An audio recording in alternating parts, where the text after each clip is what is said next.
Tyler Thomas here. I'm on staff at Christ Church, and I want to talk to you a little bit about my story. So I moved to Chicago to attend the theater school at DePaul University, and my faith was really growing at the time. And that first year, I really wrestled with, my faith is fully in Jesus, but I'm pursuing these gifts in the arts. At the time, I was in the theater school, the acting program, and I was really wrestling with, what do I do with that? How do I sort of put those two things together? And I thought, maybe I might need to drop out. I don't know if, or if I'm going to be a Christian actor, do I just only do Godspell, for the rest of my life? And the thing that changed everything for me was a mentor who came into my life.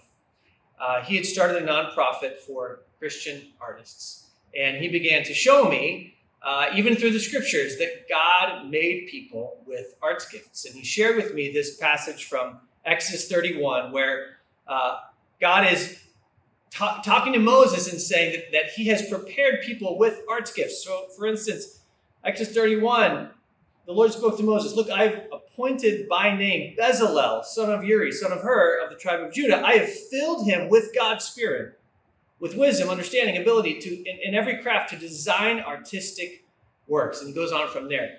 And this mentor of mine just began to affirm me.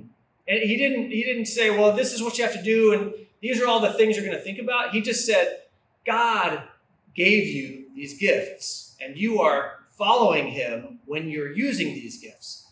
Since that time, of course, I have not pursued a career in using those gifts, but even in my career in ministry, I have been able to use my artistic gifts in a way, both inside and outside the church. And so I just want anyone, maybe there's somebody out there going, I think I've got this gift. I've never heard that God is the one who gave me this gift, and that I could maybe use this, whether that's inside the church or outside the church, to honor him. And I hope that you can know that is the Spirit of God at work in you. And God wants you to use those gifts to honor and glorify him.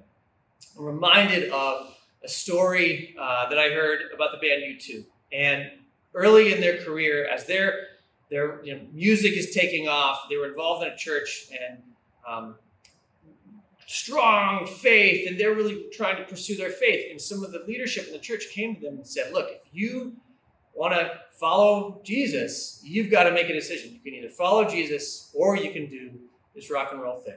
And they really took it to heart and thought about it.